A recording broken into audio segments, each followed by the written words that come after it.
मंगलाचरण करेंगे। ओम नमः सिद्धेभ्याय, जय श्री ओम जय श्री नमः ओम नमः सिद्धेभ्याय, सिद्धेभ्य जय। वासुदेभ्याय। मंगलम भगवान वीरो, मंगलम गौतमो गणी, मंगलम कुंद कुंदाद्यो, जयेंद्र मोस्तु मंगलम।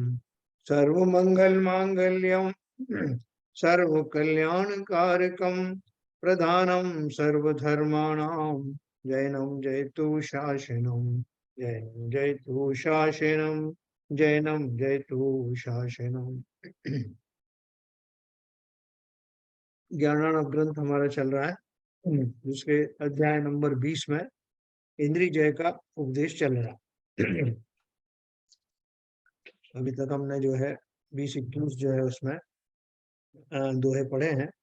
आज 22 पढ़ेंगे। एक्चुअली 21-22 दोनों एक साथ हैं।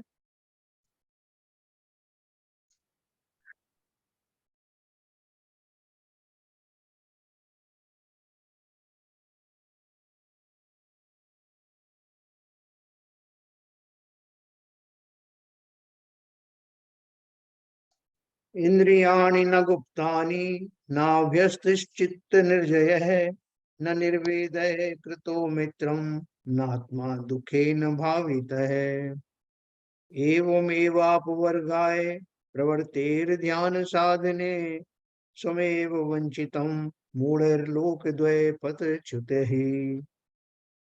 हे मित्र, अनेक मूर्ख ऐसे हैं कि जिन्होंने इंद्रियों को कभी वश में नहीं किया, चित्त के जीतने का कभी अभ्यास नहीं किया, और ना कभी वैराग्य को प्राप्त हुए, तथा ना कभी आत्मा को दुखी ही समझा, और वृथा ही मोक्ष प्राप्ति के लिए ध्यान साधन में प्रवृत्त हो गए।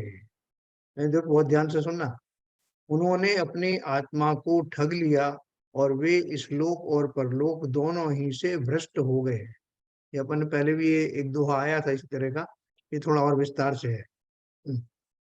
जो इंद्रिय भावार्थ में, जो इंद्रिय और मन को जीते बिना तथा ज्ञान वैराग्य की प्राप्ति के बिना ही मोक्ष के लिए ध्यान का अभ्यास करते हैं, वे मूर्ख अपने दोनों भाव बिगाड़ते हैं, है ना। तो क्या इन्होंने बताया बात में कि जिसने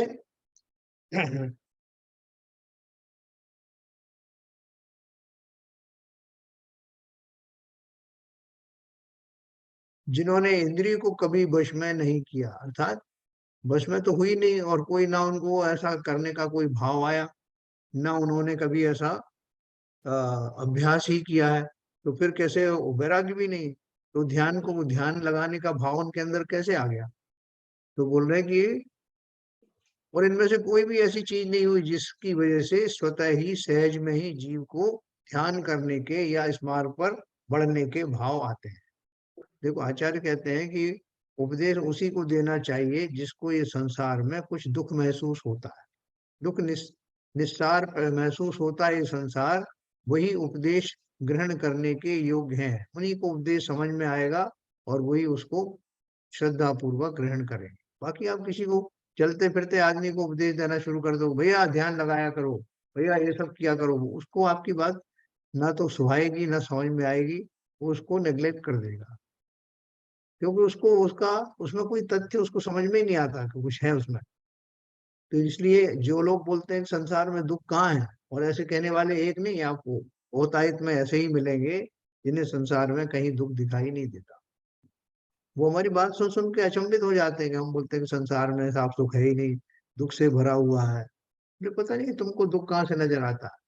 हमको तो पूरे पांचों इंद्रियों के विषय प्राप्त हैं, अगर उनमें कोई व्यवधान आता है तो हम उनको प्राप्त करने की कोशिश कर लेते हैं। ये जरूर संसार है कि इसमें बीच में ऊंच नीच होती रहती है, लेकिन फिर वापस सब ठीक हो जाता। इसलिए ऐसा क्यों मानो कि संसार दुखों से भरा हुआ है। संसार दुखों से भरा नहीं, मेरा उपाय कभी कमजोर होता है, तो उस जो साधन मुझे मिले हुए हैं उनसे कभी कभी मैं दूर हो जाता हूँ, या और अच्छे उत्कृष्ट साधन पाने के लिए मैं कोशिश करता हूँ तो वो भी मिल जाता है। लेकिन आपकी जो फिलॉसफी है, आप बोल रहे हो कि संसार दुखों का खान है, संसार में दुख भरे हुए हैं, और कोई आत्मा नाम की चीज है और मोक्ष नाम की चीज है, हम नहीं मानते ये सब चीज। देखो बाय एंड लार्ज ये कुछ लोग तो स्पष्ट रूप से कहते हैं, और कुछ लोग स्पष्ट रूप से ना भी कहें तब भी अंदर से ऐसा ही मानते हैं। बहुत सारे लोग देखा देखी मंदिर आदि जाते हैं, तो वहां भी मंदिर आदि जाने का भाव वो एक उपाय के रूप में होता है कि कहीं कोई कमी आ गई है पंचेंद्रिय के विषयों में, तो हनुमान जी दे देंगे या शंकर जी दे देंगे या महावीर स्वामी दे देंगे, इस भाव से करते हैं। उनको आज तक इस बात का विश्वास ही नहीं हुआ है कि संसार में दुख भरे हुए हैं। तो ऐसी अवस्था में उनको वैराग्य कहाँ से आएगा? और जब वैराग्य नहीं आएगा तो जिस विधि को ध्यान आदि करने की बात कही गई है वो जीवन में आएगी ही नहीं। लेकिन फिर भी हमारे कहने पर, किसी के कहने पर, मान लो उन्होंने कहा कि तो आप करके तो देखो इसको, ध्यान आदि करो तो सही, तो बैठ जाते हैं बेमन से। तो अगर बेमन से बैठ गए तो उनको प्राप्त तो कुछ होना नहीं है, क्योंकि उनकी पहले ही श्रद्धा नहीं है। किसी के यहाँ से आवाज आ रही बहुत, तो पहले से ही उनको श्रद्धा नहीं है, और जब आपने उनको बिठा दिया जबरदस्ती, तो मनी मनी आपको उन्होंने क्षोभ हो रहा है इस बात का कि मैं कहाँ फंस गया है। इससे तो इतने देर में तो मैं कितना आनंद लेता, है ना, जगह जगह घूमता, भ्रमण करता, आंखों से अच्छे अच्छे दृश्य देखता, अच्छी ध्वनि सुनता, अच्छे भोजन करता। ऐसे भाव उनके अंदर आने लगते हैं। लेकिन अब वो मजबूरी में बैठ गए ऐसा आपको दिखाने के लिए कि मैं भी ध्यान सिद्ध कर सकता हूँ, कौन सी बड़ी बात। तो इस प्रोसेस में वो कहते हैं उनके दोनों लोग बिगड़ गए का अर्थ क्या है? परलोक तो मिलने वाला है ही नहीं, क्योंकि वहां कोई श्रद्धा है ही नहीं। और इस भाव में भी जो कुछ उनको मिल रहा था वो नहीं मिल पाने के कारण उनको तीव्र आर्त ध्यान भी हो रहा है। इसलिए ये भी समय उनका खराब ही जा रहा है, अच्छा नहीं जा रहा।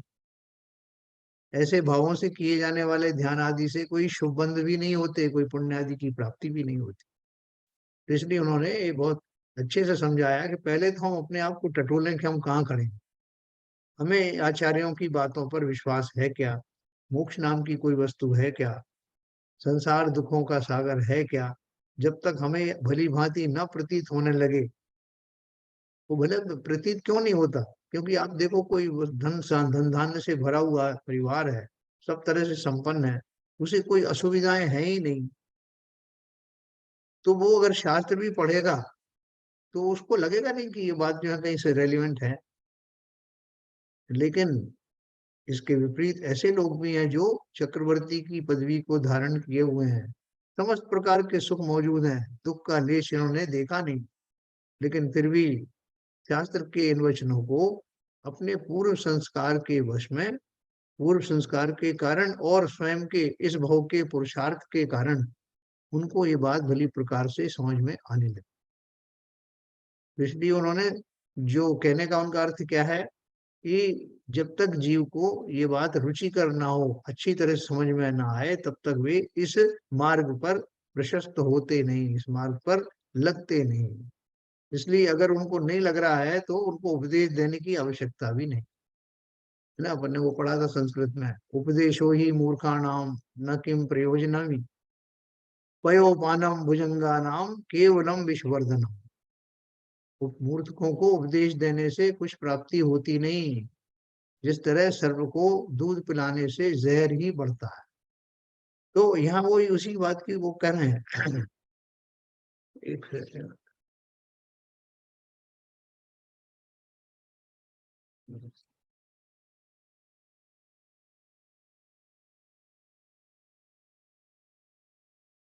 इसलिए उन्होंने बोला जो इंद्रिय और मन को जीते बिना तथा ज्ञान वैराग्य की प्राप्ति के बिना ही मोक्ष के लिए ध्यान का अभ्यास करते हैं, वे मूर्ख अपने दोनों भाव बिगाड़ते हैं। अपन ने ये भी पढ़ा था कि अगर उनको ऐसा मोक्ष जाने का भाव आता है तो वो एक तो चैलेंज के रूप में लेते हैं, और दूसरे वैराग्य कुछ हुआ नहीं, चलो मैं भी मोक्ष जाके दिखाता हूँ।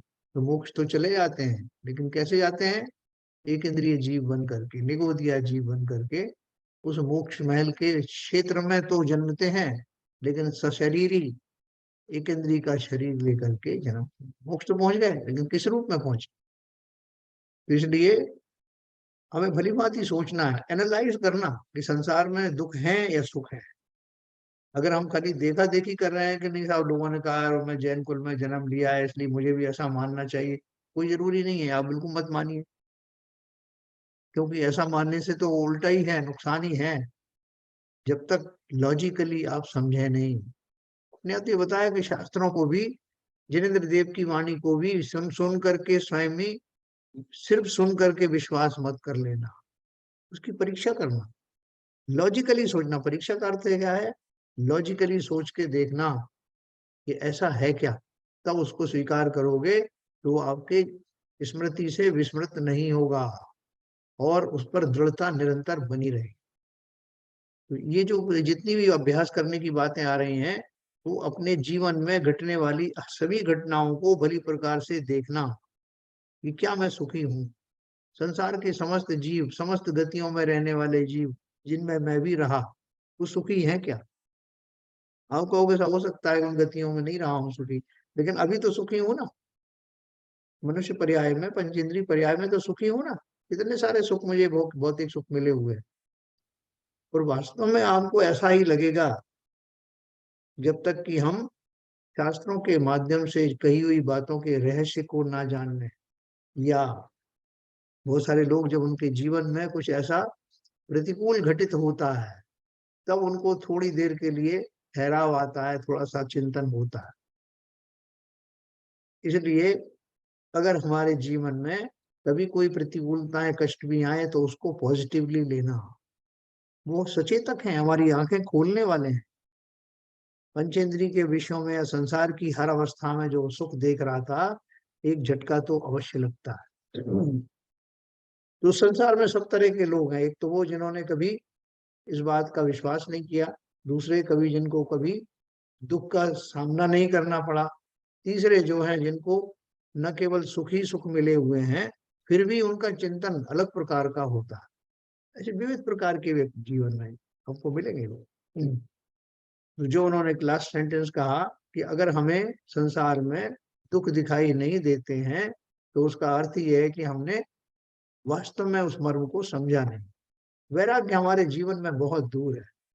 जो इंद्रिय और मन को जीते बिना तथा ज्ञान वैराग्य की प्राप्ति के बिना ही मोक्ष के लिए ध्यान का अभ्यास करते हैं, वे मूर्ख अपने दोनों भाव बिगाड़ते है ना। इससे एक इन्फ्रेंस आप और ले सकते हो कि जिनके जीवन में बहुत कड़े उपसर्ग आए हैं, वो अगर थोड़ा सा भी विचार करें, तो उनके लिए मोक्ष मार्ग प्राप्त करना सुलभ है, बहुत आसान है। कि अब वो खुद भी उसी प्रोसेस से गुजर रहे हैं, उसी चिंतन से गुजर रहे हैं। संसार में बड़े कष्ट, तो इसलिए अपने मन को टटोलो, मेरी मन स्थिति क्या है, मैं संसार को कैसा समझता हूँ, ये पहले सबसे पहले एनालिसिस करना। अगर संसार दुख रूप प्रकट हो, प्रतीत हो, तभी इस मार्ग पर आगे बढ़ना है। उन्होंने सीधा सीधा आपको दिया है। अब कहते हैं कि योगियों का सुख इंद्रियों के बिना ऐसा है। योगियों का सुख कैसा है? जिन्हें इंद्रिय सुख नहीं चाहिए ना, तो उनका सुख कैसा है? अब बोलते तो अपन ये कि योगियों को सबको सुख मिलता है, कहाँ का सुख मिलता है? अध्यात्मजम यदत्यक्षम स्वसंवेद्य मनश्वरम आत्माधीनम निरावादमनंतम योगिनाम मतम। योगियों का अध्यात्म से उत्पन्न अतीन्द्रिय सुख आत्मा के ही, यानी अपने ही अधीन है, अर्थात स्वयं ही उत्पन्न हुआ है, किंतु इंद्रियों के द्वारा विषयों से नहीं हुआ है, तथा आत्मा ही से जानने या भोगने योग्य है, अर्थात स्वानुभव गम्य है और अविनाशी है। अर्थात इंद्रिय जनित सुख की समान विनाशी नहीं है, स्वाधीन है? वह बाधा रहित है। क्या बोल रहे हैं कि यो हम बोलते हैं कि साहब संसार में सुख नहीं है, वो योगियों को सुख कहाँ से मिल जाता है?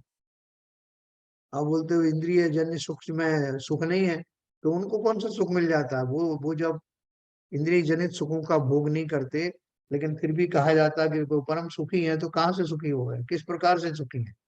तो बोल रहे हैं योगियों का अध्यात्म से उत्पन्न अतीन्द्रिय सुख आत्मा के ही अधीन है, अर्थात स्वयं ही उत्पन्न हुआ है, किंतु इंद्रियों के द्वारा विषयों से नहीं हुआ है। जैसे हम जो किसी मरीज को देखते हैं ना, डॉक्टर तो क्या लगाते हैं? स्टेथोस्कोप लगाते हैं। स्टेथोस्कोप से उसके जो स्पंदन है, जो नस नाड़ी हैं उनके जो स्पंदन है उनको वो व्यक्ति सुनता है, और वो व्यक्ति मतलब शरीर रूप से उसके कानों में पड़ता है, और फिर उसका अर्थ वो उसके आत्मा के जो प्रदेशों में ज्ञान पड़ा हुआ है, उस ज्ञान के फलस्वरूप उन स्पंदन का अर्थ करता है। इस जीव के जो स्पंदन हो रहे हैं उनका क्या अर्थ है। तो इसमें इतने प्रोसेस में कितनी सारी चीजें लगी। उस व्यक्ति का जो धड़कने वाला हृदय है वो पौद्गलिक है, उसके बाद उसने क्रॉस किया वो शरीर की बाउंड्री, और फिर इस व्यक्ति के शरीर में प्रवेश हुआ, और वहां से उसके कानों के माध्यम से उस इंद्रियों के पीछे रहने वाले आत्म प्रदेशों ने जाना इस व्यक्ति के जो स्पंदन हो रहे हैं वो किस टाइप के, किस पैटर्न के हो रहे हैं। और तब ने उसने उसका अर्थ लगाया कि इस व्यक्ति को फला फला रोग है। तो इतनी ज्यादा प्रोसेस में इतने बीच में उपकरण पड़े तब जाकर के उसको पता लगा। लेकिन अगर कोई व्यक्ति को ऐसी शक्ति आ जाए कि वो दूर खड़ा रहकर भी उन स्पंदनों को न केवल सुन सके बल्कि उनके पैटर्न को भी समझ सके, तो उससे ज्यादा जो सटीक उसके बारे में घोषणा कौन कर सकता है कि इसको क्या बीमारी है। स्टेथोस्कोप भी खराब हो सकता है, मेरे कान भी खराब हो सकते हैं, मुझे सुनाई भी कम दे सकता है, बहुत सारे व्यवधान बीच में आ सकते हैं। लेकिन अगर मैं 1 to 1 डायरेक्ट सुनने की सामर्थ्य रखूं तो और बढ़िया समझ सकता हूँ। उसी प्रकार संसार के समस्त विषयों को भोगने की जो बात है वो मैं इंद्रियों के माध्यम से और अपने उस के पीछे रहने वाले ज्ञान से ही महसूस करता हूँ। इंद्रियों में तो ज्ञान है नहीं, इंद्रियां एक प्रोब की तरह काम करती हैं। उस प्रोब के पीछे मेरे जो ज्ञान तंतु होते हैं, जो मेरा ज्ञान होता है, उससे मैं जानता हूं कि इंद्रियों ने के माध्यम से मैंने क्या देखा। तो जितने जितने बीच में इंस्ट्रूमेंट आवरण आएंगे उतना उतना वो सिग्नल्स वीक होते चले जाएंगे। और यहाँ जो जिस आत्मा के माध्यम से वो जान रहा था, अब उस आत्मा से डायरेक्ट जान रहा। क्या बोल रहे हैं, योगियों का अध्यात्म से उत्पन्न अतीन्द्रिय सुख आत्मा के ही अधीन है, अर्थात स्वयं ही उत्पन्न हुआ है किंतु इंद्रियों के द्वारा विषयों से नहीं हुआ है। और पूरे प्रोसेस में इंद्रियों का कोई रोल नहीं, न केवल रोल नहीं है बल्कि उस रोल की आवश्यकता भी नहीं है, क्योंकि मैं इंद्रियों के माध्यम से सुखाभास ही करता था, सुख तो था नहीं। अपने मोहनी कर्म के कारण मैं उनमें अच्छे और बुरे की कल्पना करता था, अच्छा बुरा था ही नहीं। तो अब दो चीजें घटित हुई। एक तो इंद्रियों के माध्यम से होने वाला सुखाभास अब मेरा चला गया। तो कौन सा सुख प्रकट हुआ? सुख हुआ जो कि सहज में ही मेरे अंदर भरा हुआ है। सुख बाहर से नहीं आता, सुख नाम का जो गुण है वो आत्मा में ही है, प्रोवाइडेड आप जितने सरलता से उस अपने आत्म स्वभाव में आ जाए। तो आत्म स्वभाव में आ गए, और आत्म स्वभाव का स्वाद चखने वाला भी मैं स्वयं ही हूँ। स्वयं में प्रकट होने वाला, स्वयं के द्वारा प्रकट किए जाने वाला उस सुख का अनुभव भी मैं स्वयं ही कर रहा हूँ। बीच में कोई उपकरण नहीं, कोई व्यवधान नहीं। जो परम सुख है, सुख का प्याला है, अंदर भरा हुआ है, और उसको पीने वाला भी मैं ही हूँ। ये शाश्वत सुख का प्याला कोई पिएगा अनुभव वाला, हमारे यहाँ एक भजन है। तो जैसे ही मुझे ये सब, मुझे बाहर बाहर की कोई भी जो किसी तरह के उपकरण, कोई लिंक नहीं चाहिए। बोले साहब लिंक नहीं चाहिए तो फिर वो सुख मिलेगा कैसे? इंद्रियां समाप्त हो गई, या आपका बीच का सब व्यवधान समाप्त हो गया, तो वो जो इंद्रियों में बस रहा सुख है वो कहाँ से मिलेगा? बोले भैया इंद्रियों में तो सुख था ही नहीं, ये तो पूरी कल्पना थी हमारी। हम दूर से उसको ऐसा महसूस कर रहे थे कि ये सुख वहां से आ रहा है। सुख वहां से कभी नहीं आया, हमारी कोरी कल्पना मात्र रही। जैसे एक एक गुड़िया के बारे में प्रसिद्ध हुआ कि उसके पास एक ऐसा पत्थर है जिसको अगर आप जो है वो खाद्य पदार्थ में डाल दें तो वो स्वयं बन जाता है। पत्थर डालने से ही वो बहुत खाद्य सामग्री बन जाती। तो लोगों को बहुत लगा कि अपन भी वो पत्थर लेके आए। बहुत लोगों को लगा, लोग उसके यहाँ लाइन लगा के खड़े रहने लगे। तो एक दिन जो है एक सज्जन जो है वो पहुंचे, उन्होंने कहा कि माता जी जो भी आप पैसा लोगी मैं दूंगा, लेकिन ये पत्थर मुझे दे दो। तो बोले कि पत्थर तो दे दूंगी, लेकिन तुम्हें वो भोजन बनाने की जो विधि पता है? बोले नहीं, वो भी नहीं पता, वो भी आप करो। वो ठीक है। बुढ़िया उनके घर गई और उसने जो है उनसे कहा कि आप जो एक काम करो, आ, थोड़े से चावल लाओ, थोड़ी दाल लाओ, और इसमें डालो, पानी में डालो, और फिर मैं इसमें पत्थर डालूंगी। तो सब उसने जो जो सामग्री खिचड़ी बनाने के लिए यूज होती वो सब डाला। फिर बुढ़िया ने लास्ट में अपना पत्थर डाल दिया, और बढ़िया सुंदर स्वादिष्ट खिचड़ी तैयार हो गई। तो सारे व्यक्ति यही सोच रहे थे कि इस पत्थर का करिश्मा है जिसके कारण से खिचड़ी बनी। तो बुढ़िया जानती थी कि खिचड़ी तो अपने व्यंजनों से बनती है, कंपोनेंट से बनती है, पत्थर का तो खाली बहाना है, पत्थर ने कुछ नहीं किया। लोगों का भ्रम मात्र है कि पत्थर से बन रही है खिचड़ी। उसी तरह से हम सबको भ्रम है कि सुख इंद्रियों से आता है।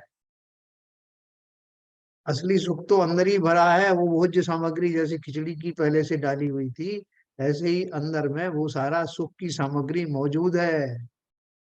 इंद्रिय सुख उस पत्थर की तरह है जो हमारी कल्पना में बसे हुए। तो चलिए, जो कोई यह समझते हैं कि इंद्रियों के बिना सुख कैसा, ऊपर क्या लिखा है? इंद्रिय जनित सुख की समान के समान विनाशी नहीं है।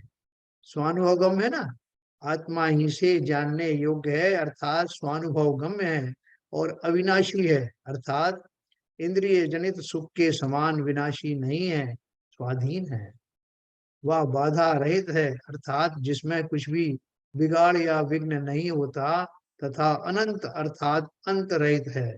जो कोई यह समझते हैं कि इंद्रियों के बिना सुख कैसा, उनको यह अतीन्द्रिय सुख का स्वरूप बतलाया गया है ना। अभी हम बाहर से जो है वो बाहर में भोजन करने जाते थे, जैसे यहाँ अमेरिका वगैरह में तो बहुत प्रचलन है, हमारे देश में भी आ गया है कि साहब वीकेंड में या जो है हर जब कभी मन हो तो अपना बाहर भोजन करना है। तो अगर मान लीजिए कभी रेस्टोरेंट बंद है, कोई ऐसा काम हो जाता है, तो लोग बड़े दुखी हो जाते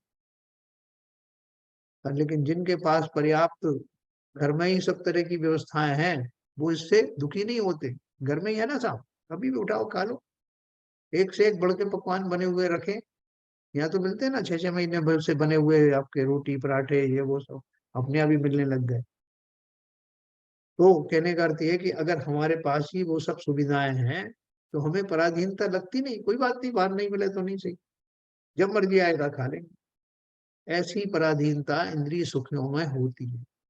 लेकिन जो सुख मेरे अंदर ही है उसमें पराधीनता कैसी है? दिल के आईने में रहती है तस्वीर तेरी, जरा गर्दन झुकाई और देख लिया। तो इसलिए अतीन्द्रिय सुख को स्वाधीन सुख कहा। जो कोई यह समझते हैं कि इंद्रियों के बिना सुख कैसा, उनको यह अतीन्द्रिय या अनिंद्रिय सुख का स्वरूप बतलाया गया। अगला है 24 नंबर। अपाश्यकरण ग्रामम यदात्मन्यात्मना स्वयं सेव्यते योगी तद्धि सुख माध्यमिकम मतम। जो इंद्रियों के विषयों के बिना ही अपने आत्मा में आत्मा से ही सेवन करने में आता है, उसको ही योगीश्वरों ने आध्यात्मिक सुख कहा है। जो इंद्रियों के विषयों के बिना ही अपनी आत्मा से आत्मा में आत्मा से ही सेवन करने में आता है। सेवन भी किससे करोगे?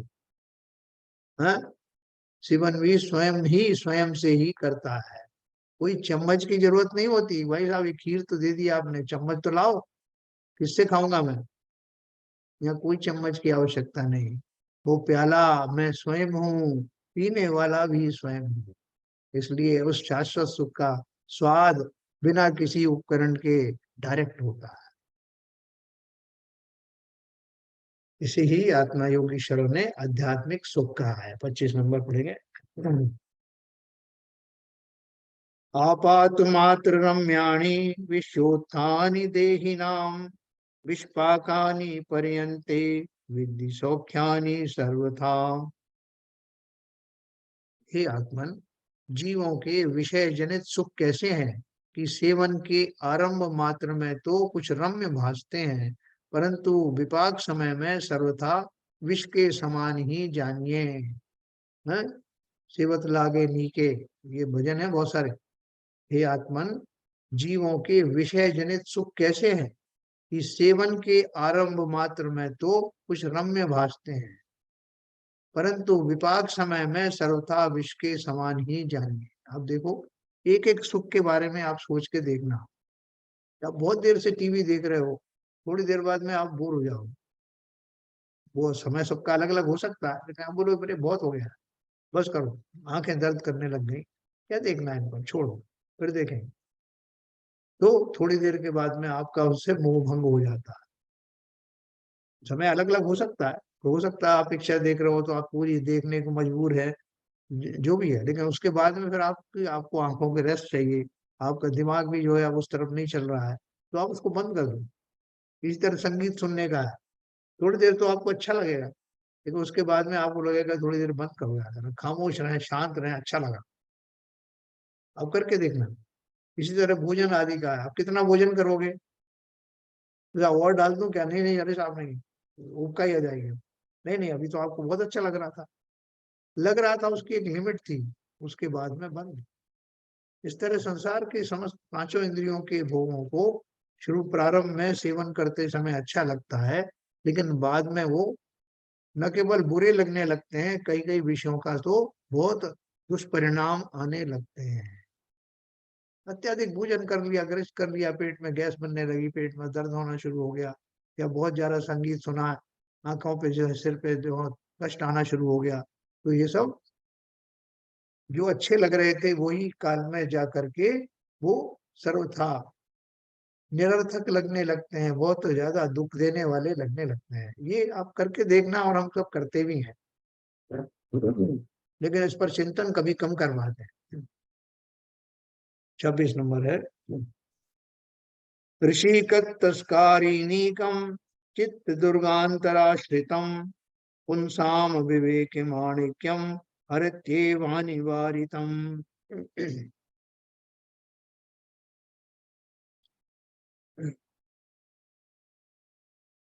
यह इंद्रियों की चोरों की सेना, यानी चित्त रूपी दुर्ग यानी किले के आश्रय में रहती है, जो पुरुषों के विवेक रूपी रत्न को हरती है, अर्थात चुराती है, और रोकी भी नहीं रुकती है।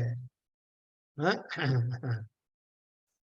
इंद्रिय रूपी चोरों की सेना चित्त रूपी दुर्ग के आश्रय में रहती है। हाँ? जैसे मान लीजिए कि किसी कोई राजा है, उस राजा का एक किला है, उस किले में जो उसकी जो फौज है वो उसकी अपनी ही है, लेकिन वो फौज रहती उस किले के अंदर ही है, और वो क्या करती है कि उसमें रहने वाले प्रजावासियों को ही धीरे धीरे लूटती रहती है।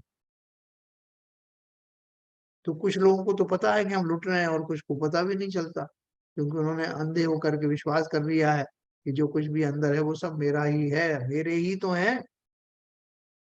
तो वो कह रहे हैं कि वो पुरुषों के विवेक को चुरा लेते हैं, और रोके भी नहीं, रुकती है, कैसे रुकेगी, तो अंदर ही बैठी है, उनको ज्यादा श्रम भी करने की जरूरत नहीं है। मैं तो वैसे ही उन पर विश्वास किए हुआ हूँ, ये मेरी रक्षा करेंगे, सब तरह से सुख पहुंचाएगी, इसलिए बहुत सारे लोग तो आश्वस्त हैं। और बहुत सारे लोगों को जो थोड़ा बहुत विवेक बीच बीच में आता भी है, तो दूसरे चुप कर देते थे, चुप रहो, ये तो अपनी तो सेना है। उसी प्रकार से जो इंद्रिय आदि हैं मेरी, वो सब मुझे भ्रमित करती रहती, मेरा विवेक हो जाता है, और मैं उन इंद्रियों के विषयों में स्वयं ही उनमें आकर्षित होकर अपना सारा ज्ञान धन लुटाता रहता हूँ। मेरा विवेक जागृत होता नहीं, और किंचित होता भी है तो मैं क्या करता हूँ, देखो बाब, कि मैं अकेला ही थोड़ी कर रहा हूँ, संसार के विषयों का सभी सभी लोग सेवन करते हैं, इसमें मेरी कहाँ गलती। ऐसा सोच करके थोड़ा बहुत विवेक भी अगर जागृत होता है, यार इन इंद्रियों के माध्यम से मैं कहीं अपना अनर्थ तो नहीं कर रहा हूँ, तो विवेक सब थोड़ी देर में ही चला जाता है। हम एक दूसरे को समझाते हैं, तुम क्या बात करते हो, खाना पीना ये सब मौज शौक करना यही तो जीवन है। देखो फला भी कर रहा है, ढिमका भी कर रहा है, सब पागल हैं क्या, करके मैं एक दूसरे को उनके जागृत होने वाले विवेक को सुला देता हूँ।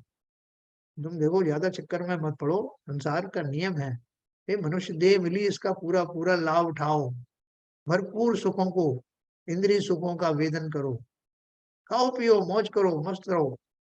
तो देखो कुछ कुछ जो दर्शन है उनमें तो यही बताया कि ये मनुष्य पर्याय जो है एक ही बार मिलती है, कोई पुनर्जन्म नहीं होता, ये जो कुछ मिला है यही सब कुछ है, इसको भोग लो जितना भोगना है, जितना कस के भोगे उतना लाभान्वित रहोगे। ऐसा बहुत सारे जीव आपको कहते हुए पाए जाएंगे, और उनको देख देख कर हमको भी लगता है कि देखो हम तो यहाँ भारतवर्ष में कितना कमा कमा के जोड़ जोड़ के मर गए, परेशान हो गए, वहां देखो विदेशों में कैसा मस्त लोग जो है जीवन को भोग रहे हैं, न पैसे की कमी है, ना भौतिक सुविधाओं की कमी है, ना उन्हें कोई जो है किसी तरह का अध्यात्म की आवश्यकता है, मस्त हमसे अच्छा जीवन जी रहे हैं। हम एक दूसरे को उदाहरण दे करके और उनको विवश कर देते हैं इस पर विचार करने के लिए कि सुख वास्तव में संसार में भरा पड़ा, और इस भ्रम से हम मुक्त होना नहीं चाहते। इस तरह एक तरह का नशा है, तो नशा करने वाले होते हैं ना, जब उनको दारू का या इनका नशा उतरने लगता है तो उनकी जो स्वप्निल दुनिया है, इंद्रधनुषी दुनिया जिसकी कल्पना नशे में होती है, वो भंग होने लगती है, तो फिर से चढ़ाते हैं, तब नशा उतरने लगा। तो मैं उस नशा में ही रहना चाहता हूँ, उस काल्पनिक दुनिया में ही रहना चाहता हूँ। तो इसलिए वो कह रहे हैं कि ये जो मेरी जो अविवेक वाली जो दशा है, वो इंद्रियों की मौजूदगी में वैसी ही बनी रहती है। यह इंद्रिय रूपी चोरों की सेना चित्त रूपी दुर्ग के आश्रय में रहती है, और जो पुरुषों के विवेक रूपी रत्न को हरती है। हरती है क्या, हरती रहती है, अर्थात चुराती है, और रोकी भी नहीं रुकती है। क्योंकि मेरी सेना है ना, मैं उसका ज्यादा प्रतिकार करने का भाव करता ही नहीं, इसलिए कैसे रुकेगी, और वो सशक्त है। ज्यो ज्यो मैं कमजोर होता हूँ, त्यों तो मेरी वो भोग वृत्ति और बढ़ती जाती है। ज्यो ज्यो भोग मिले त्यों तृष्णा अधिक ही हो। और उसको उल्टा कम करके देखो, आपको कभी खुजली चलती है ना, तो खुजली चलती है, ऐसा लगता है कि पूरे नाखून से खूना खून कर लूं, इतनी जोर की खुजली चल रही। और उस टाइम में कुछ नहीं देखता, पूरी जोर से लगा करके खुजला देता हूँ। नाखून है तो नाखून वालों की और कदर होती है, और लेकिन उसके बाद में शरीर को बड़ा कष्ट होता है, कहीं खून निकल आता है, कहीं कुछ हो जाता है। ऐसे ही इन भोगों की आंधी में उस समय तो भोगने की उत्कट इच्छा होती है, लेकिन भोगने के बाद अगर विचार करें तो इनसे जो कुछ नुकसान हुआ उसका आकलन हो जाएगा। लेकिन हमारे पास ऐसा विवेक नहीं है। मैं एक और पढ़ूंगा, उसके बाद अपन आगे चलेंगे। त्वामेव वंचितुम मन्ये प्रवृत्ता विषया मे, स्थिरीकुरु तथा चित्तम यथेर्थ कलंकयते। हे आत्मन, ये इंद्रियों के विषय तुझको ही ठगने के लिए प्रवृत्त हुए हैं, ऐसा मैं मानता हूँ।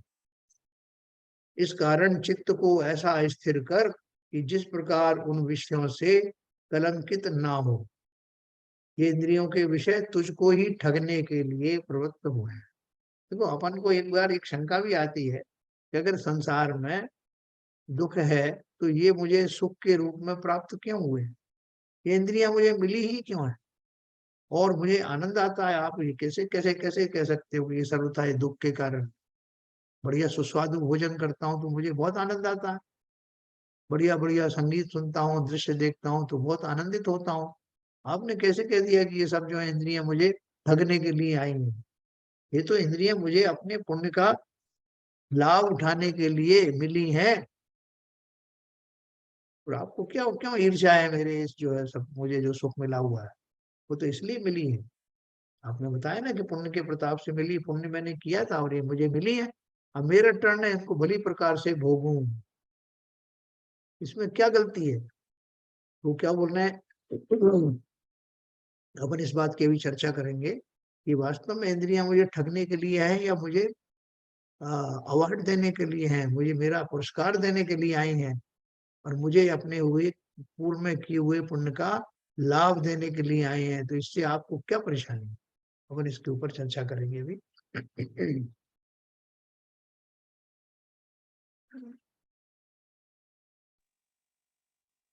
बोलिए सर, सबको लगता है ना ऐसा ही अपने फायदे के लिए आएंगे सब इंद्रियां, कहाँ नुकसान के लिए आएंगे? इंद्रियां तो सब टूल हैं। जो इंद्रियां हैं वो तो साधन है। ये करता तो अपना भाव है, मन ही है ना। जैसा भाव करोगे, जैसा विचार करोगे, वैसी इंद्रियां अपना आवाज कराएंगी। ये तो अच्छा तो भाव कर रहे हैं ना उनका, उनको भोग रहे हैं अच्छे से, हमें अच्छा भी लगता है। हम नहीं क्या तो ये गलत है? ये यही तो भ्रांति है कि अच्छा क्या है बुरा क्या है, यही तो नहीं सोच पा रहे। जो सुखावास है उसी को अच्छा समझ रहे हैं। जैसा किसी को लगता है कि ये सब जो है खाली ये बिना बात के लिख दिया गया है, ऐसा है कुछ नहीं, सब फायदे की बात। साहब आपने एग्जाम्पल दिया जी। कि जब खुजली करते हैं तो बड़ा अच्छा लगता है, और करते करते जाके फिर तो जलन होने लगती है। क्या और चल जी?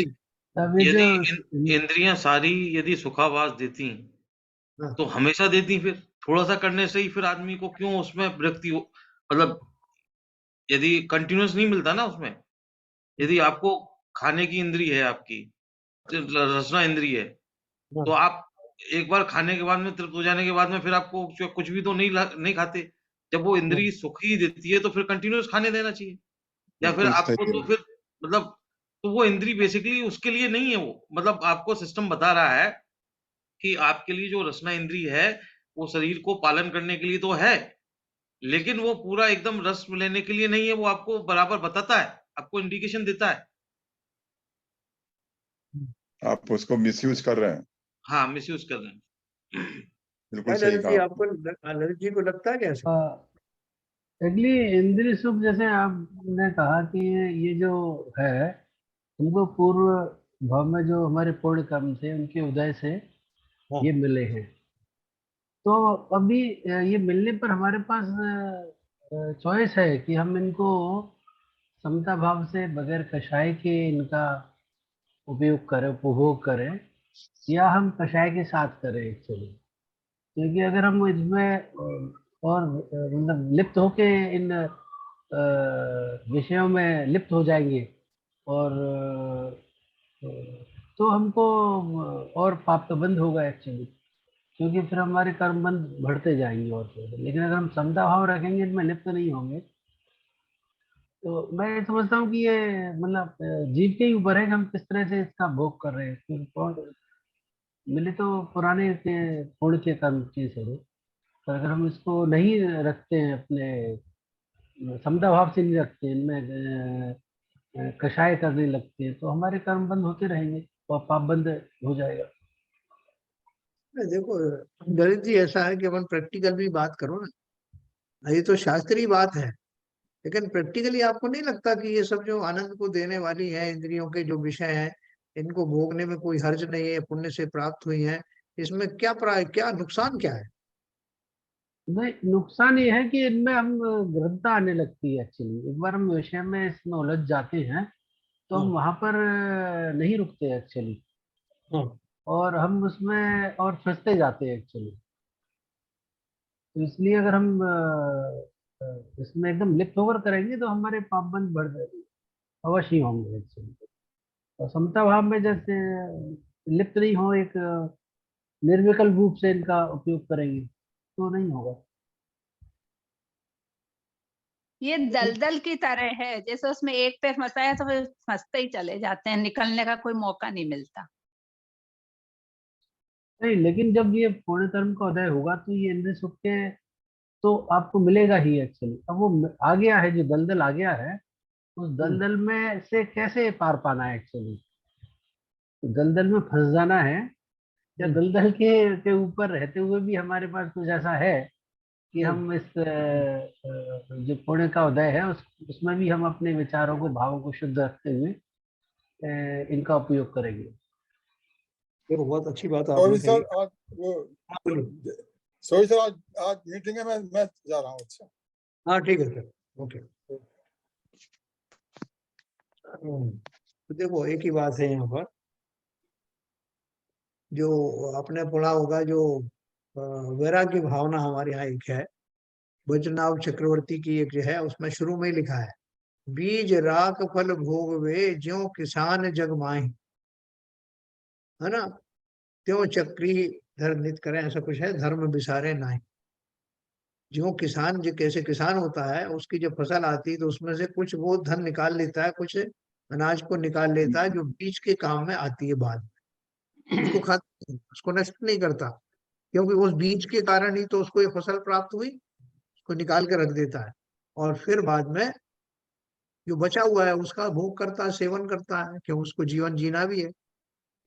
तो उसकी उपमा दी है उन्होंने कि उसी तरह से जो ज्ञानी जन है वो इस बात का ध्यान रखते हैं कि जिस धर्म के कारण से ये पुण्य आदि, धर्म और धर्म के कारण जो पुण्य आदि प्राप्त हुआ और उसके फलस्वरूप जो भोग्य सामग्री प्राप्त हुई है, उनमें उतना ही रत रहना जितनी आवश्यकता है, मिनिमम, क्योंकि मिली हुई है तो आप उनको भोगे बिना आप जाओगे नहीं। पंचेंद्रिय जीव हो तो खाने का आपको भूख की इच्छा भी होगी, आपको आंखों से दृश्य देखने की इच्छा भी होगी, वो सब होगा बाई डिफॉल्ट, लेकिन उसमें ज्यादा मोहित नहीं होना, और उस धर्म की याद करते रहना जिसके फलस्वरूप ये सब कुछ मिला है, वो जो बीज है उस बीज को मत भूलना। तो यहाँ कहने का अर्थ क्या है, हमारी भूमिकाओं में तो यही है कि जो कुछ भी शरीर आदि में मिला है, जो हमारे इस भूमिका में हमें जो कुछ भी मिला हुआ है उसमें फंस मत जाना। वो पंचेंद्रिय के विषय मिलते अवश्य हैं पुण्य के संयोग में, लेकिन हमारी चॉइस है कि हम उनमें बहुत मोहित हों या उसको सहज में प्राप्त हुए भोगों को मान करके ऐसे भोगते हुए निकल जाना, लेकिन धर्म को भुलाना नहीं है। इस बात का बार बार चिंतन करना कि इंद्रिय और इनके भोग आदि मेरे पुण्य के कारण मिले हैं, और इनको भोगने का भाव वो पाप का कारण बनता है। यही अपन सर थोड़े, इसमें हाँ, बोलिए। आपने बात कही है। देखिए, जो पुण्य के कारण जो भी अपना शरीर को चलाने के लिए अगर खाना खाना है, हाँ, तो वो पुण्य के कारण ही आपको खाना मिल रहा है। मगर हाँ, आप वो खाने को खाने की दृष्टि से खाते हैं या अपने शरीर के संचालन के लिए खाते हैं, ये भावना के ऊपर डिपेंड करता है। आज मुनि मुनि अपना आहार लेते हैं तो उसमें उसका स्वाद नहीं लेते हैं कि क्या कैसा स्वाद है, तो इसलिए ना तो नमक होती है ना चीनी होती है, उन्हें मतलब ही नहीं है, उन्हें उसका स्वाद ही नहीं है, वो तो केवल अपने पेट के भरण पोषण के लिए लेते हैं, जिससे उनको इतनी ऊर्जा मिले कि अपना वो संयम और व्रत और परिचय कर सके। तो ये गृहस्थ जीवन में भी अगर थोड़ा बहुत ही आचरण में डाला जाए कि हम इंद्रियों के जो भोग हैं उनको किस दृष्टि से हम सोचते हैं, तो किस दृष्टि से उसको आगे उसका भोग करते हैं। जैसा कि नीरजा जी ने कहा कि वो तो दलदल है, जितना फंसोगे उतने फंसते चले जाओगे, तो वो उससे अपने को बचना है, मेरा देखो जो अपना भरत, विचार। बिल्कुल सही है, भरत चक्रवर्ती ने के पास में इतना बड़ा साम्राज्य था, सभी चक्रवर्तियों के या, पास रहता, और वही है, वो एक दूसरा बहुत हाँ, बड़ा एग्जाम्पल है। तो 96,000 रानियां थी, सब प्रकार का राज था, और राज करना भी पड़ता था। जो न्याय न्याय के लिए जो लोग जाते थे उनके लिए न्याय भी करना है, उनकी भूमिका में उनको करना ही है, लेकिन वो उनका करना और वो उन भोगों के बीच में रहना, वो सब जानते हैं कि उन्होंने राज भी चलाया और उनके आश्रित सब जीवों का ध्यान भी रखा, लेकिन उनके पीछे उनका भाव क्या था, उसमें बिना फंसे हुए बिना कर्तृत्व भाव धारण किए हुए कि मैं ही इनका पालन पोषण करता हूँ, मैं ना हूं तो ये सब मर जाए, ऐसा भाव रखे बिना फिर भी उन सब का ध्यान भी करते चले गए कि मेरी भूमिका में मेरे योग करने योग्य जो है वो करता रहता हूँ। बाकी तो कर्म सिद्धांत उनको पता था, वो बैकग्राउंड में चलता ही था, लेकिन अपनी जिम्मेदारी से भी मुख नहीं मोड़ा, लेकिन जिम्मेदारी पूरी करते करते भी ये बात ध्यान में रखा कि ये कर्म चक्र है, इसमें मेरा कुछ कर्तव्यना है नहीं। इस भाव से दुनिया को लगा कि कितने सुखी हैं, कितने भोग भोग रहे हैं, लेकिन भोग भोगते हुए भी भोगों को मन से भोगा ही नहीं। ऐसी दशा हम भी कर सकते हैं। पूरे परिवार की व्यवस्था करो, सब कुछ करो। आप बोलो ऐसा परिवार छोड़ दें क्या, वो तो छूटता नहीं है, अभी नहीं छूटता तो अभी रहने दो। लेकिन उस भूमिका में भी जो कुछ मैं कर सकता हूँ, कम से कम ये चिंतन अवश्य कर सकता हूँ कि ये परिवार मुझे कैसे मिला, क्यों मिला, यही मेरे पास क्यों आए, ये सुख आदि है, इनका क्या उपयोग करना, ऐसा चिंतन करने के लिए मैं सदैव ही स्वतंत्र हूँ, कोई रोक नहीं सकता। ठीक है क्या शरण जी? बिल्कुल सही है कि जो जैसे अभी ये जो भाव जो कर रहे हैं इंद्रियों का कि इसको जैसे बहुत जितना ज़्यादा भोगते हैं, उतना ज़्यादा हमारी परेशानी का कारण बनते हैं, अपने दुःख का कारण बनते हैं। और उसमें और उसको हम उस दुःख को हटाने के लिए और उसमें लिप्त होते जाते हैं। तो यदि इसका जितना कम उपयोग किया जाए और जितना जैसे उसका जितना कम उपयोग किया जाए, उतने ही हम अपने आप को संसार से अलग रखने में कोशिश कर पाएँगे। नहीं तो हमारी सारी कोशिशें जो भी हैं, वो हम यदि इंद्रियों के विषयों में ही लगे रहे, तो हमको कोई भी कोशिश हमारी कामयाबी नहीं होगी। और बिल्कुल जी, आपको लगता है ऐसा कि ये सब बातें जो है बिना बात के हमारे ऊपर थोपी जा रही है, एक्चुअली है नहीं ऐसा कुछ?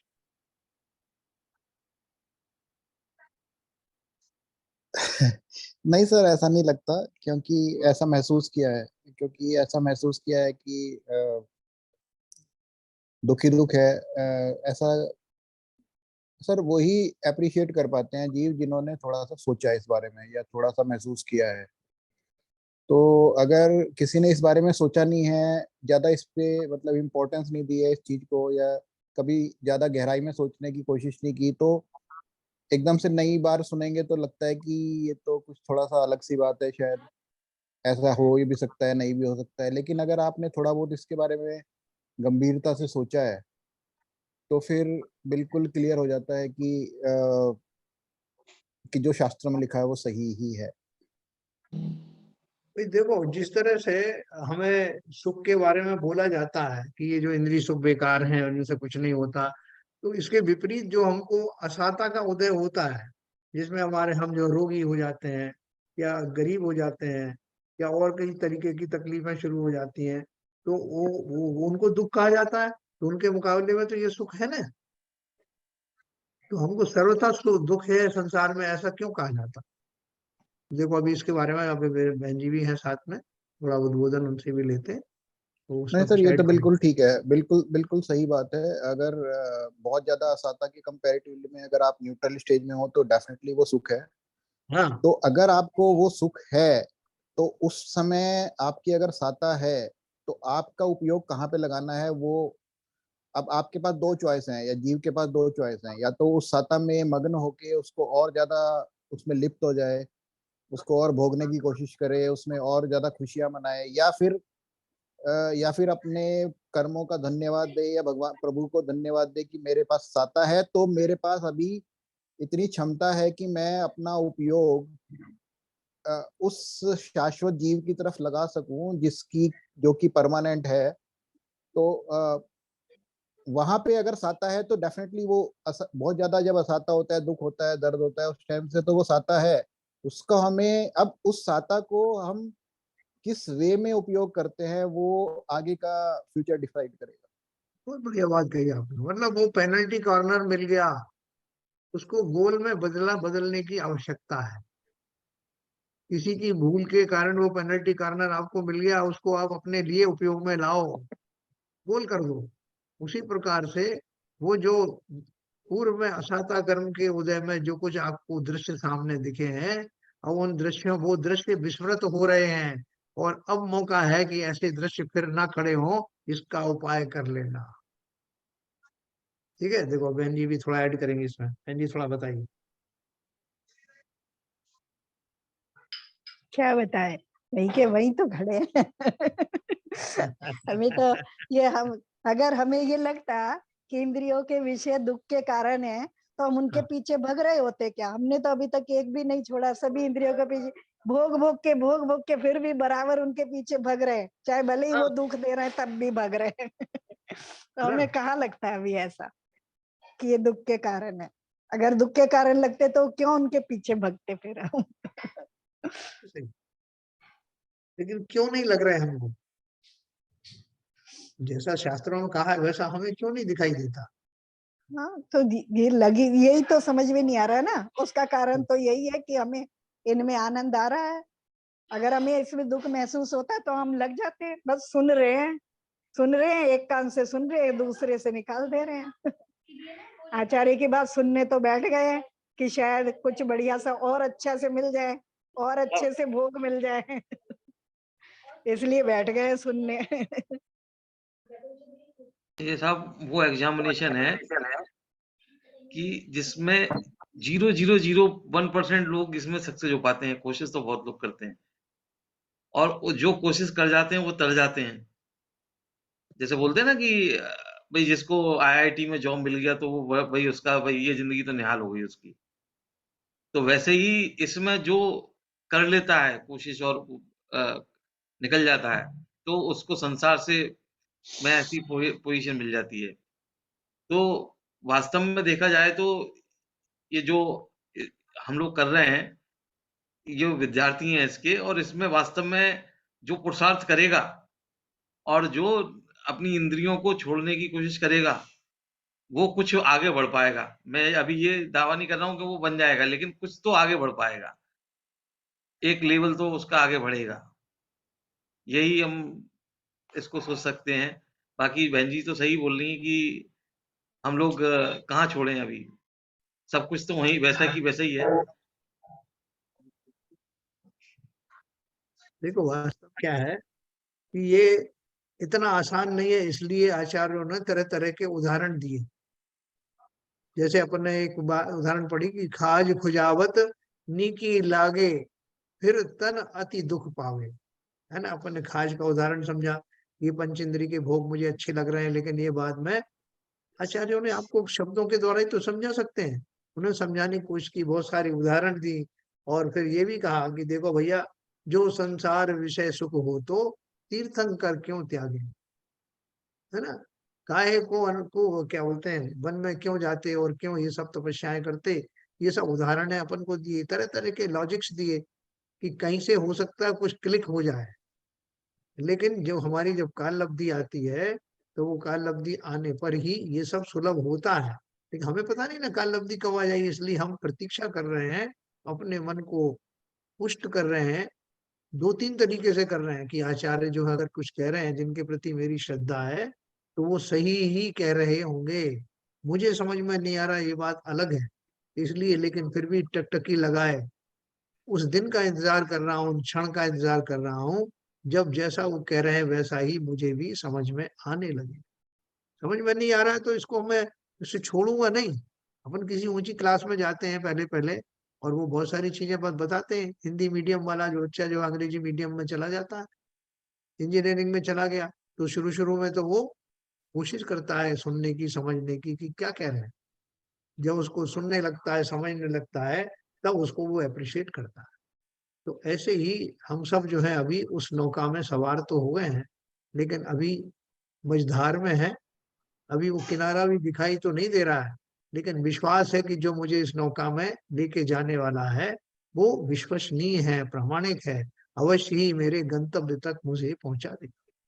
इस विश्वास के साथ आचार्यों की वाणी, जिनेन्द्र देव की वाणी सुनने के भाव लेकर के वो सब जने इकट्ठे हुए हैं जिनको भले ही ना दिखाई दे रहा हो कि वो दुख कहाँ है संसार में, लेकिन लॉजिक्स के माध्यम से धीरे धीरे करके मेरा विश्वास इस ओर बढ़ रहा है। तो हम कहीं खो नहीं रहे कुछ भी, हमारा कोई नुकसान नहीं है। भोगो जितना भोगना है, क्योंकि इन भोगों का अंत भी बीच बीच में आता ही है। ऐसे ऐसे मुकाम भी बीच में आएंगे जब मेरा इनसे मोह भंग हुए बिना रहेगा नहीं। भले ही अभी मेरी दिल्ली दूर हो, लेकिन आएगी जरूर, ऐसा विश्वास तो है ही। क्या ललित जी, ऐसा विश्वास है नहीं है? हाँ, अपना प्रयास करेंगे तो, चिंतन करेंगे तो आएगा, दिल्ली दूर नहीं रहेगी। इसलिए चिंतन जरूरी है कि इस बारे में हम सोचें, चिंतन करें। तो ये बहुत ज्यादा डिफिकल्ट नहीं है, हमें लगता है कि बहुत ज्यादा टफ है, लेकिन अगर अगर हम एक दिन बैठ के या 2 घंटा बैठ के अगर अपने पूरे जीवन का, चाहे किसी की उम्र कितनी भी हो, 50 साल हो, 40 साल हो, 60 साल हो, अपने पूरे जीवन का एनालाइज करें कि जब मैं 10 साल का था, जब मैं 20 साल का था, जब मैं 30 साल का था, तब मैं मेरी क्या सोच थी, क्या मेरी खुशी का मेरा क्या कारण था, क्या मुझे वो मिली, और नहीं मिली तो कितनी देर के लिए मिली, और कैसे कैसे मैंने अपना पूरा जीवन बिताया अभी तक, क्या मुझे अभी तक वो जो सुख है वो मिला। अगर उसको हम गंभीरता से विचार करें, अपने जीवन को ही बिल्कुल स्पष्टता से, तो आंसर मिल जाएगा।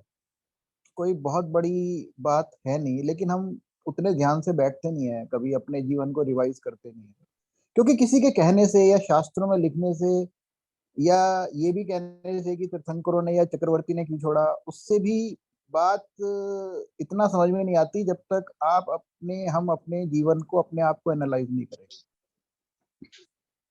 बहुत बढ़िया। देखो, होली खेलने की बात मैं बोलता हूँ, अपन होली खेलने गए और लोगों ने हमारे ऊपर बहुत सारा रंग लगा दिया, तो लेकिन फिर भी मैं बड़ा प्रसन्न हूँ। तो होली में बहुत आनंद आया था, और वो बोले सा आनंद आया, आपका पूरा शरीर जो है खराब हो गया, गंदा हो गया, और आप बोल रहे हैं मुझे बड़ा आनंद आया। बोला अरे इसका क्या है, ये तो रंग जो है ऐसे ही है, टेम्परेरी, ये सब निकल जाएंगे और मैं अपनी नेचुरल अवस्था में बहुत शीघ्र आ जाऊंगा। और ऐसा कह करके वो भाई खुशी खुशी अपने घर गया बाथरूम में नहाने के लिए, लेकिन उसके ऊपर कुछ ऐसे रंग लगे थे जो छूट ही नहीं रहे थे। तो अब उसकी प्रसन्नता थोड़ी काफूर होने लग गई, और उसको लगा कि पता नहीं ये निकलेगा कि नहीं। उसने जितने भी उपाय हो सकते थे, एक से एक बढ़ करके उपाय लेके लगाना शुरू कर दिया। केरोसिन भी लगाया और ये भी लगाया, वो भी लगाया, वो निकले नहीं। अब वो खेद खिन्न होने लगा कि पता नहीं ये निकलेगा भी कि नहीं, कहीं ऐसा नहीं कि मैं इसी जैसा ही हमेशा ऐसा ही शरीर लेके घूमता रहूं। तो वो पूरी दुगनी मेहनत से और पूरे खेद के साथ में, दुखी मन से, और पूरा कोशिश के साथ, एक एक कोशिश जैसे जैसे नाकाम हो रही थी, त्यों त्यों वो उसका दुख बढ़ता चला जा। तो कुछ के दोस्त ने कहा कि तुम थोड़ी देर पहले तो कह रहे थे कि सब मेरे को कोई दिक्कत नहीं है, सब निकल जाएगा और मैं अपने स्वभाव में आ जाऊंगा, नेचुरल कोर्स में, अब क्या हो गया? मैं बोला नहीं साहब, ये कुछ ऐसा लगा हुआ है कि मैं अपने स्वभाव में, स्वरूप में आ नहीं पा रहा हूँ। मैं बहुत प्रयत्न कर रहा हूँ, लेकिन चाहता जरूर ये हूँ कि मैं अपने स्वरूप में आ जाऊं, तो मुझसे हो नहीं पा रहा, लेकिन मैं लगा हुआ हूँ पूरी तन्मयता से। उसी प्रकार से हम सारे जीव ये तो समझ गए हैं कि ये मेरा स्वभाव नहीं, मेरा स्वरूप नहीं है, लेकिन इसमें आने का कुछ जीवों को तो वैसा भाव है कि जब चाहे जब कर लेंगे, तो घर की खेती है। कुछ जीवों ने इस दिशा में प्रयत्न करके देखा, लेकिन वो भोगादि का राग इतना जोर से छाया हुआ है कि स्वभाव में लौटना बड़ा मुश्किल लगता है। हम सब उसी कैटेगरी में हैं, लेकिन लगे तो हुए ना। जितना ज्यादा जो है वो और ऊपर वो लंबा चढ़ा हुआ है, उतनी तीव्रता से, उतने प्रयत्न से, उतने पुरुषत्व और उसके साथ में हम उस स्वरूप में आने की चेष्टाएं कर रहे हैं। कितना गहरा है उसके ऊपर डिपेंड करता है, उसी के अनुसार थोड़ा टाइम लग रहा है, लेकिन निकलेगा तो जरूर, इस बात का मुझे विश्वास है। उन प्रोसेस का भी विश्वास है, लेकिन उस प्रोसेस में से कब वो वास्तविक वाला जो उपाय आएगा, उसमें अभी टाइम लग रहा। ठीक है सर, क्या पदम चंद जी, कर पाएंगे अपन कभी ये सब? ये सब टेम्पररी है। घबराने की जरूरत बुढ़ापा नहीं। बुढ़ापा जल्दी आने वाला है, बुढ़ापा आने आ ही गया है, बुढ़ापा बुढ़ापा आ जाता है, उसके बाद सब बेकार लगने लगते हैं सब चीज। बिल्कुल सही कहा, लेकिन बुढ़ापे को पा करके लोग 3 तरह के लोग होते हैं। एक तो वो होते हैं कि जो सोचते हैं कि अच्छा हुआ बुढ़ापा आ गया, अब मुझे नहीं कोई नहीं, वो रोक। तो मानसिक स्थिति अलग है, वो चीज अलग है, भोगने की बात हो रही है, सवाल भोगने का हो रहा है। भोगने में इंद्रिय सुख की बात हो रही है, इंद्रिय सुख की बात हो रही है, तो वो भोग नहीं सकते उसको तो चूंकि मजबूरी आ गई, शरीर भोग नहीं सकता, इसलिए मैं इससे वंचित अब हो जाऊं। रचना इंद्री तो बुढ़ापे में भी वो बढ़ जाती है। नहीं, रसना इंद्रिय, लेकिन पेट पेट पेट तो आपका जवाब दे गया ना। अरे साहब, बहुत कम लोगों को होता है और लोगों की बढ़ जाती है, और क्रोध खेत खिन्नता होने लगती है यदि मन के हिसाब से नहीं मिलता है। और हाँ इस मतलब बुढ़ापे में तो बहुत ज्यादा होता है। जवानी में तो जैसा तैसा खा के भाग लेता है, ऑफिस जाके काम करना है और ये खा लेता है, घंटे घर में बुढ़ापे रहता में है तो रहता है। वश नहीं चलता, इंद्रियों के ऊपर वश नहीं चलता, लेकिन हाँ इच्छाएं बहुत प्रबल बनी रहती हैं और हाँ ज्यादा प्रबल हो जाती हैं कि उन भोगों को मैं भोग नहीं पा रहा, कैसी मजबूरी है, तीव्र आर्त ध्यान भी बनने लगता है। सर ऐसा है कि शरीर की क्षमता भले ही ना रही हो, पर हाँ, को इनवर्सली प्रोपोर्शनल होके जो तृष्णा और जो ग्रद्धता है बुढ़ापे में ज्यादा हो जाती है। बहुत पढ़ने लगती है, वो कहते हैं बूढ़े बच्चों जैसे हो जाते हैं, खाने को बच्चों से भी लालायित। ज्यादा बच्चों से भी ज्यादा ग्रद्धता रहती है, हाँ, समझे। हमारे दादाजी के एक भाई थे, वो छोटे छोटे बच्चे जब आते थे तो वो जो कुछ खा रहे हैं, हलवा हलवा ये भी खा रहे हैं, तो अपना खत्म कर दिया, फिर वो बच्चों से जो कहते थे, अरे इतना तुम कैसे खाओगे, लाओ इधर लाओ। तो हमने हमने हमने प्रत्यक्ष देखा है। तो ये जो चीज है ना, आपने सही कहा एक तरह से कि बुढ़ापा आने के बाद में हम उससे सबक ले सकते हैं कि जिन इंद्रियों के ऊपर मैं इतना ज्यादा घमंड कर रहा था, वो इंद्रियां एक दिन इस दशा को प्राप्त होने वाली हैं, शरीर का क्या ठिकाना है। तो इसलिए अपनी बदली हुई अवस्थाओं में मैं अवश्य ही वैराग्य से ओतप्रोत हो जाऊं। संसार में सब कुछ एक जैसा रहता नहीं, इससे भोग भोगूं। जिस इंद्रियों और शरीर पर मैं इठलाता था, उनकी ये दशा हो गई है कि उनको अब निरोग रखना भी बड़ा भारी काम हो गया है। ऐसे भाव रख करके उस बुढ़ापे में धर्म ध्यान की ओर अपनी रुचि को बढ़ाना। तो जैसे एक हिसाब से उन्होंने सही कहा पतंजलि जी ने कि जब बुढ़ापा आता है तो इस बात का परिचायक है, प्रेरणा स्रोत है कि संसार में इस शरीर पर इठलाना, इन इंद्रियों पर इसमें क्या रखा है। एक दिन ये सब मुरझाने वाली हैं, इनसे कोई प्राप्ति होती नहीं है। अगर वो प्राप्त होता तो इतने दिन से जो इंद्रिय सुख ले रहा था, उससे मैं जवान बना रहता ना। लेकिन शरीर की अपनी अवस्थाएं हैं, ऐसा सोच करके और अपनी निरीहता के ऊपर दुखी नहीं होना, बल्कि उसको पॉजिटिव रूप में उस बुढ़ापे को धर्म में समर्पित कर दे। क्या पदमजन जी, आप ऐसे ही कहना चाहते हैं बिल्कुल सही है, बिल्कुल सही कह रहे हो आप सब। शायद। अब इन इंद्रियों से प्राप्ति का ये तो साधन है ना, इसने मुझे सचेत कर यही दिया। भाव था, ये भाव यही था, भाव यही था हाँ, जो आपने कहा, वो भाव यही था। मैं समझ गया आपकी बात।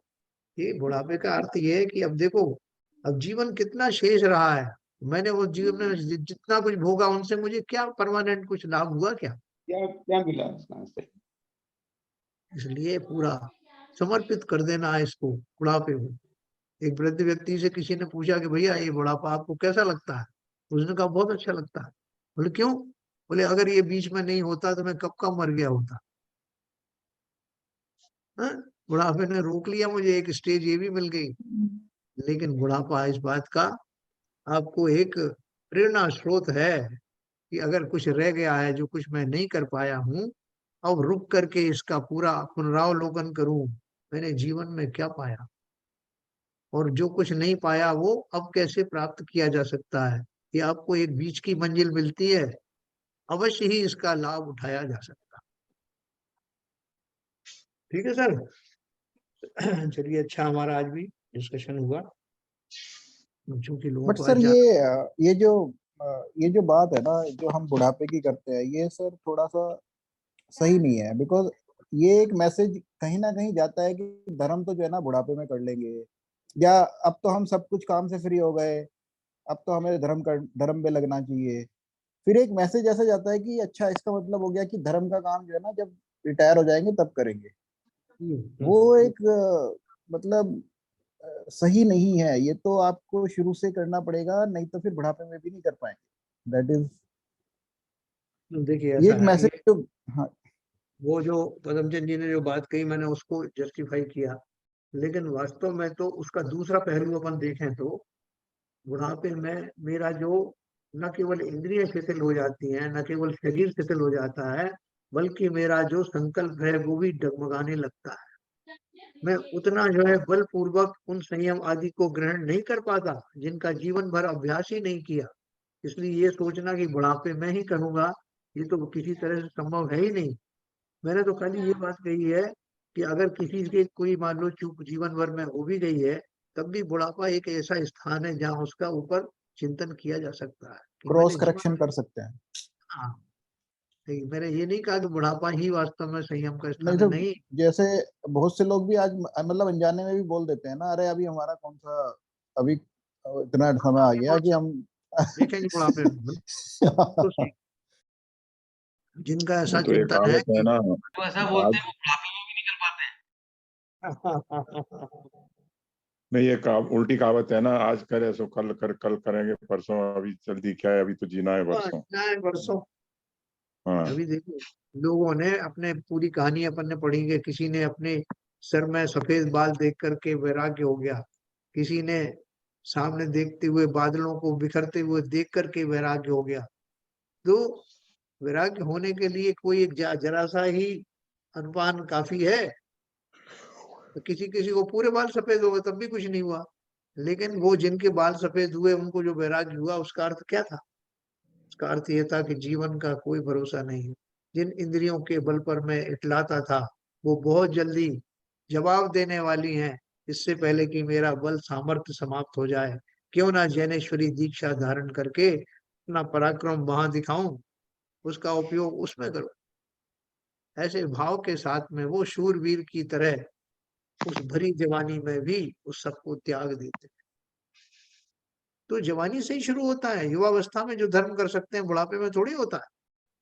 ये तो खाली इसलिए कहा कि अगर मान लीजिए किसी कारण से मैं ना कर पाऊं तब भी बुढ़ापा रूपी एक आखिरी चांस भी मिला हुआ है, जहां आप उसका चिंतन कर सकते हैं कि जीवन में मैंने क्या प्राप्त किया, कितनों से शत्रुता ली, कितनों से क्या किया, मेरे हाथ क्या आया, इन भोगों भोग से भोग करके मुझे क्या मिला। पूरा चिंतन करो। आपके पास टाइम नहीं, अब यही टाइम है पूरा। ये करेक्शन फैक्टर जैसा आपने सही कहा बिल्कुल। लेकिन धर्म की शुरुआत तो वास्तव में जवानी में ही होती है।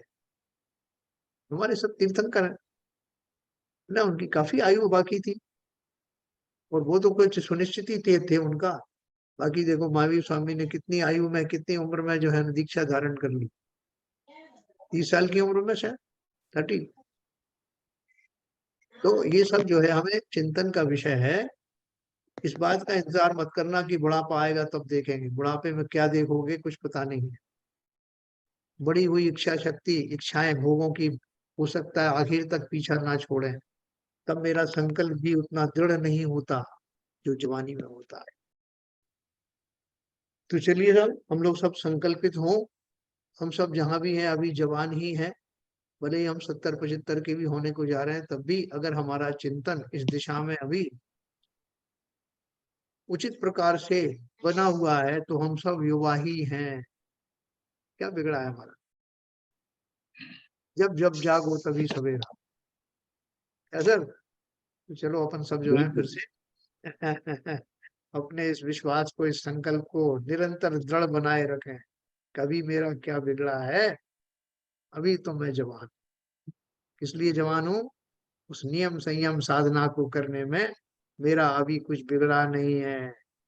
रोज दुगने दुगने जोश से मैं स्कोर बढ़ सकता हूँ।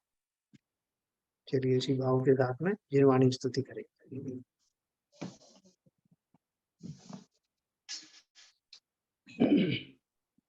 मिथ्यतम नाश विको ज्ञान के प्रकाश विको अपर भास विको भानु शिव खानी है। ज्यों द्रव्य जान विको बंध विधि भान विको स्वपर पिछान विको परम प्रमानी है।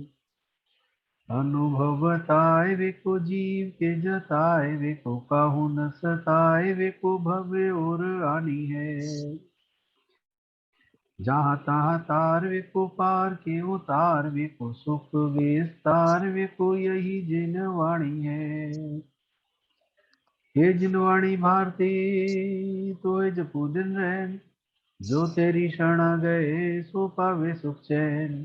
जिनवाणी के ज्ञान से सूझे लोकालोक, सो वाणी मस्तक धरो सदा देते हैं दो, सदा देते हैं दो। जिनवाणी माता की जय। नमोकार।